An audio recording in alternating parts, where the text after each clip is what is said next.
तो करीब 2 महीने पहले की बात है जब India world cup semifinal England से बुरी तरह से हारकर बाहर हो गया था। तब सिलेक्शन कमेटी सैक कर ली गई और नए सिलेक्टर्स चुनने की बात कही गई। इस पूरी प्रोसेस के बाद फैंस समेत क्रिकेट एक्सपर्ट्स को ये लगा कि ये नए भारतीय क्रिकेट की ओर पहला कदम है, क्योंकि उस दौरान ही बीसीसीआई चेयरमैन की कुर्सी भी गांगुली से लेकर रोजर बिन्नी को दे दी गई थी। उस वक्त सब जगह इंडियन क्रिकेट में बदलाव की चर्चा होने लगी और सिलेक्टर्स को उसकी नींव माना गया। अशोक मल्होत्रा, सुलक्षणा नायक और जतिन प्रजापति की सदस्यता वाली क्रिकेट एडवाइजरी कमेटी खास सिलेक्टर्स के सिलेक्शन के लिए बनाई गई। कुल 600 एप्लीकेंट्स के फॉर्म, जिसमें बड़े बड़े क्रिकेटर्स जैसे वेंकटेश प्रसाद, मनिंदर सिंह और नैन मोंगिया के नाम भी थे। आगे जब 11 शॉर्ट लिस्ट प्लेयर्स के नाम सामने आए तो ऐसा लगा कि नई सोच वाली सिलेक्शन कमेटी का गठन होने ही वाला है। लेकिन जैसे 7 जनवरी को नई सिलेक्शन कमेटी का ऐलान हुआ और चीफ सिलेक्टर के रूप में चेतन शर्मा का नाम सामने आया तो हर क्रिकेट फैन ने खुद को ठगा हुआ महसूस किया, क्योंकि ये किस तरह का बदलाव है। इस सवाल के अलावा एक बड़ा सवाल ये भी है कि चेतन शर्मा के अलावा 5 में से जो 4 सिलेक्टर हैं वो कौन है और उनकी क्या सोच है नए इंडिया के लिए रिस्क लेने की। दोस्तों, नई सिलेक्ट हुई सिलेक्शन कमेटी और उनसे जुड़े कुछ बड़े सवाल लेकर ही आज क्रिक माइंड आया है। तो चलिए क्रिक माइंड के क्रिस्पी अंदाज में नई सिलेक्शन कमेटी की पड़ताल करते हैं और नए इंडिया वाली उम्मीद को जरा गौर से समझते हैं। दोस्तों, 5 मेंबर्स की सिलेक्ट हुई इस कमेटी में चीफ सिलेक्टर चेतन शर्मा के अलावा वेस्ट जोन से सलिल अंकोला, सेंट्रल जोन से सुब्रतो बैनर्जी, ईस्ट जोन से शिव सुंदर दास और साउथ जोन से श्रीधरन शरत है। इनमें चीफ सिलेक्टर चेतन शर्मा के बारे में तो आप जानते ही हैं। चेतन शर्मा 90 के दशक के शानदार पेसर थे और पिछली सिलेक्शन कमेटी से कंटिन्यू करने वाले इकलौते पैनलिस्ट हैं। उनके नेतृत्व में ही इंडिया ने कोहली से रोहित की कैप्टनसी को स्विच होते हुए देखा था, वर्ल्ड टेस्ट चैंपियनशिप फाइनल का सफर तय किया और ऑस्ट्रेलिया में लगातार दूसरी बार टेस्ट सीरीज जीती। इंडिया के लिए कुल 23 इंटरनेशनल टेस्ट और 65 इंटरनेशनल वनडे खेलने वाले चेतन शर्मा के वोकल होने के चलते उन्हें अपने स्टैंड लेने के लिए इंडियन क्रिकेट सर्किट में जाना जाता है। यही वजह लग भी रही है चेतन शर्मा के साथ कंटिन्यू करने की, क्योंकि वो अपनी बात और सिलेक्शन कमेटी के काम को नए मेंबर्स के सामने अच्छे से रख पाएंगे, जिसके बाद नए मेंबर्स के लिए एक बेस तैयार होगा। हालांकि नए सिलेक्ट हुए मेंबर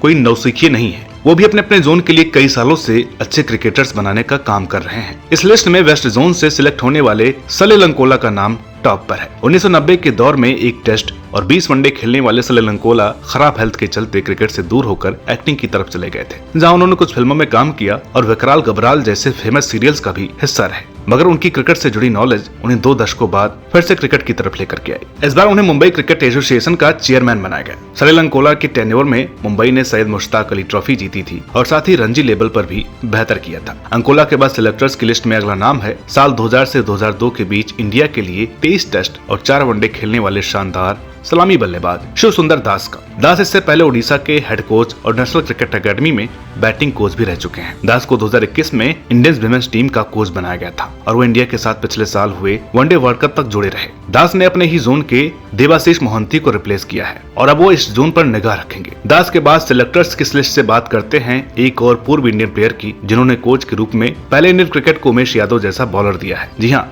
आप सही समझे, बात कर रहे हैं नई सिलेक्शन कमेटी में सेंट्रल जोन ट्रैक करने की जिम्मेदारी उठाने वाले सुब्रतो बैनर्जी की। बिहार से डोमेस्टिक क्रिकेट खेलने वाले बैनर्जी साल 1991 और 1992 में इंडिया के लिए एक टेस्ट के अलावा 6 वनडे मैच भी खेले हैं। बैनर्जी अपने दौर के बेहतरीन पेसर गिने जाते थे, इसलिए आगे चलकर उन्होंने सिडनी के लोकल क्लब के लिए, मुंबई इंडियंस के लिए, नेशनल क्रिकेट एकेडमी के लिए और विदर्भ रणजी टीम के लिए बॉलिंग कोच की जिम्मेदारी संभाली। तो कोई सवाल खड़ा नहीं हुआ, क्योंकि बैनर्जी का कोचिंग एक्सपीरियंस और डोमेस्टिक सर्किट में पकड़ कमाल की है। इसलिए सेंट्रल जोन से बैनर्जी के अलावा किसी और सिलेक्टर के आने का सवाल ही नहीं था। बैनर्जी के बाद इस कमेटी के लास्ट मेंबर यानी यश शरत की बात करें तो तमिलनाडु से आते हैं। श्रीधरन शरत के पास 133 फर्स्ट क्लास और 116 लिस्ट मैचों का एक्सपीरियंस है। शरत इस सिलेक्शन कमेटी में सलिल के बाद सबसे वर्सेटाइल मेंबर है, क्योंकि वो अपना क्रिकेट करियर बतौर प्लेयर पूरा होने के बाद रेफरी बनने की ओर चल पड़े थे। मगर उन्हें जूनियर सिलेक्शन कमेटी का चेयरमैन बनाया गया और उनके टेन्योर में अंडर 19 इंडियन टीम ने 2021 वर्ल्ड कप जीत लिया। यही वजह रही कि बीसीसीआई ने उन्हें खुद मेन सिलेक्शन कमेटी से जुड़ने के लिए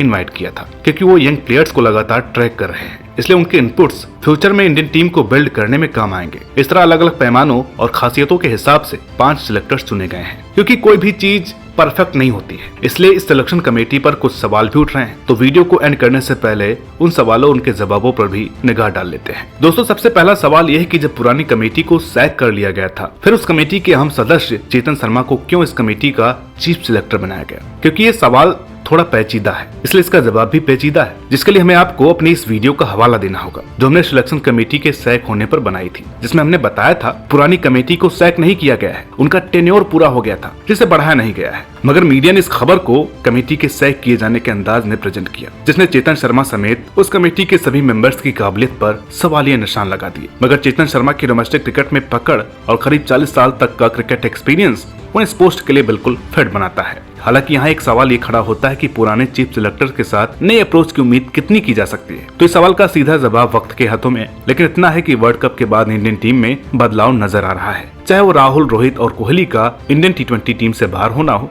या सूर्य कुमार यादव का वाइस कैप्टन बनना हो। अब इंडियन क्रिकेट के कदम आगे की ओर बढ़ते नजर आ रहे हैं। इस सवाल के अलावा एक और बड़ा सवाल जो इस कमेटी पर खड़ा हो रहा है वो ये है कि इन 5 सिलेक्टर्स का कुल इंटरनेशनल एक्सपीरियंस 48 टेस्ट और 95 वनडे का है, जबकि टी20 का एक्सपीरियंस दास के अलावा किसी और पैनलिस्ट का है ही नहीं। ऐसे में एक्सपीरियंस की कमी परेशानी का सबब तो नहीं बनेगी, क्योंकि ये सवाल बिल्कुल सही और सटीक है, इसलिए इसका जवाब सिंपल नहीं है। मगर जितना हमने रिसर्च में पाया और आपसे ऊपर शेयर भी किया, इसके बाद इतना जरूर कहा जा सकता है कि इन सभी सिलेक्टर्स को कोचिंग और एडमिनिस्ट्रेशन की काफी गहरी समझ है, साथ ही डोमेस्टिक सर्किट पर एक मजबूत पकड़ और पैनी नजर भी है। बाकी इन सिलेक्शन कमेटी की एक खास बात जो हमने नोट की वो भी जाते जाते आपसे शेयर करना चाहते हैं। वो खास बात है सिलेक्टेड प्लेयर्स का नाम। ये पहला ऐसा मौका है जब सिलेक्शन कमेटी में सभी मेंबर्स के नाम में इंग्लिश अल्फाबेट एस से है, वो चाहे शर्मा हो, सलिल हो, शरत हो, सुब्रतो हो या शिव सुंदर दास हो, सभी मेंबर का नाम यस से शुरू होता है। इस उम्मीद के साथ कि इन सभी मेंबर्स का यस अल्फाबेट इंडियन टीम के लिए फ्यूचर में यस से सक्सेस लेकर के आए, हम आपसे इस वीडियो में